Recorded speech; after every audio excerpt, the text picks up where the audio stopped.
कि लंबी जंग के बाद आम आदमी पार्टी के पूर्व स्वास्थ्य मंत्री सत्येंद्र जैन की घर वापसी हुई है। बात करने के लिए सत्येंद्र जैन हमारे साथ मौजूद हैं। सर, तमाम आरोपों के साथ आपको गिरफ्तार किया गया, 30 महीने आपकी गिरफ्तारी को हुई, क्या कहेंगे? मैं तो यही कहूँगा कि सबको सन्मति दे भगवान। समझ से बाहर है कि जिस तरह का ये अत्याचार ये पार्टी कर रही है, जो सत्ता में है केंद्र के अंदर। तो मैं अपने केस में, आपने पूछ लिया तो बता देता हूँ। लगभग 7 साल हो गए हैं मेरे खिलाफ एफआईआर दर्ज की गई, और एक केस में नहीं थी मेरे खिलाफ ना, सीबीआई के अंदर 6 या 7 की गई थी। और मुझे ऐसी मतलब मजाक की बात है, ऐसा लगता है कि अगर इतनी ताकत लगाते दाऊद इब्राहिम सरेंडर कर देता अभी तक आके।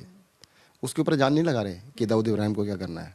उनको लगता है कि आम आदमी पार्टी में अरविंद केजरीवाल, सत्येंद्र जैन, मनीष सिसोदिया कि बस इनको सबको हम किसी तरह से अंदर कर दे, देश सुधर जाएगा। कहना है कि राजनीति में आने से पहले आप वो नंबर बंद कर चुके थे, मुकदमे भी राजनीति से आने से पहले हैं, तो क्या लगता है सबका स्टोरी राइटर है कौन, जिसके इशारे पर ईडी और सीबीआई काम कर रही है? वो तो सुप्रीम कोर्ट ने अभी कहा ही है। सुप्रीम कोर्ट ने अरविंद केजरीवाल जी के ऑर्डर में बताया है कि देखो ये जो तोता और मैना दोनों हैं, उनको चलाने वाले तो कोई है ही, आपको भी पता है, सबको पता है। ठीक नहीं है। मैं समझता हूँ देश के अंदर ना सभी को राजनीति छोड़ के ना देश की तरक्की के लिए काम करना चाहिए। सर, आप काफ़ी लंबे समय बाद तिहाड़ जेल से बाहर आए हैं। अगर दिल्ली की राजनीति की बात की जाए तो अब बिल्कुल विपरीत है। जब आपको गिरफ्तार किया गया था तो अरविंद केजरीवाल दिल्ली के मुख्यमंत्री थे। अब दिल्ली की मुख्यमंत्री की बागडोर अतीशी संभाल रही हैं, और आपकी गिरफ्तारी के बाद आम आदमी पार्टी के तमाम शीर्ष नेता भी गिरफ्तार हुए, जिनके ऊपर ईडी और सीबीआई का शिकंजा कसाई आया। तो अब राजनीति में कितना बदलाव होगा? पहले तो मैं कहता हूँ जितने भी अरेस्ट किए गए अभी तक क्या प्रूव हुआ? अभी तक तो कुछ नहीं हुआ। आरोप लगा के किसी को, ऐसे ना बीजेपी वाले बड़ा क्या है कि जी आरोप लगे, फेस करो, ट्रायल फेस करो, ट्रायल फेस करो। अरे भाई ट्रायल को फेस करें ना, तुम तो उठा के जेल में डाल देते हो। इन्वेस्टिगेशन कंप्लीट नहीं की, किसी पे एक आरोप लगाओ। ऐसे तो रोज पीसी करते हैं बीजेपी वाले, रोज अंदर कर दो मुझे, हर केस में अंदर कर दो। तो इन्होंने क्या किया कि शायद अंग्रेज शायद कमजोर थे, उन्होंने कुछ स्टार्ट किया था, उसको आगे बढ़ा रहे हैं। क्या आम आदमी पार्टी कमजोर पड़ी? बिल्कुल नहीं। देखो आप ये सोच लीजिएगा, कमजोर पड़ते जेल क्यों जाते जी? और जेल गए थे तो 2 दिन में बाहर भी आ जाते जी। आम आदमी पार्टी अकेली ऐसी पार्टी है जिसने कंप्रोमाइज़ नहीं किया। आम आदमी पार्टी किसी नेता ने कंप्रोमाइज़ नहीं किया। मैं तो आपसे एक चीज़ कहना चाहूँगा, देखो अरविंद केजरीवाल ने ना स्टार्टिंग में सबसे बैठ के कहा था, देखो यार मेरे साथ लगे हो ना, एक चीज़ ध्यान रखना, जेल कभी भी जा सकते हो। मैंने कहा हमने ऐसा कुछ किया नहीं, क्यों जाए? कहते यार देखो ये आग का दरिया है और डूब के जाना है। कहते हैं इस गंदगी के अंदर उतर रहे हैं, ये नाली है। आपने सुने होंगे शुरू के इंटरव्यू, कहते कि कीचड़ में उतरोगे तो ये मत सोचना कि तुम्हारे कपड़े साफ रहेंगे, कि इन पे कीचड़ लगेगी।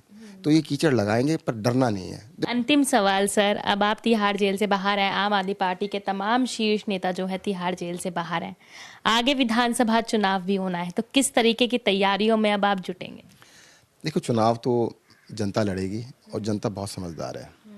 आपको मैं बताता हूँ, इस देश की जो जनता है 1952 के अंदर जब पहला इलेक्शन हुआ था तब से लेके आज तक जनता जो है बड़े बड़े पॉलिटिकल पंडितों से ज़्यादा समझ में आता है जनता को।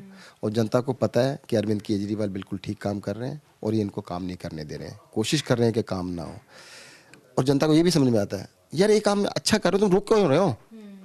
एक आदमी गिर पड़े और दूसरा उसको उठाने लगे तो उठाने वाले को डंडा मारोगे, ये क्या मतलब हुआ भाई? अगर तुम उसको सहारा देने की कोशिश कर रहे हो, तुम उसको डंडा मारोगे, तो ये तो तरीका ठीक नहीं है। तो ये जनता को समझ में आता है। और देश के अंदर देखिएगा, आप सोच लीजिएगा अब तक की राजनीति क्या थी? नेता बने, पैसा कमाओ, बड़े बड़े पद ले लो, बड़ी बड़ी गाड़ियों को काफिले लेके चलो। अभी कल मैं आ रहा था कोर्ट से जेल जा रहा था, कोई जा रहे होंगे कम से 50 गाड़ियां जा रही हैं साथ में। अरे 50 गाड़ियों में एक में बैठे हो तुम, 1-2 आगे पीछे लगा लो तो समझ में आता 50 गाड़ियां कौन लेके जा रहे हैं? तो सारा ट्रैफिक जाम है वो एसपी मार्ग पे। तो मतलब ये इस करने के लिए आए थे कि अपना स्टेटस बनाने के लिए, अपना रुतबा बनाने के लिए, डर बनाने के लिए। आपको मैं छोटी सी बात कहता हूँ, जिस लोकतंत्र के अंदर जनता सरकार से डरती है वो लोकतंत्र नहीं है।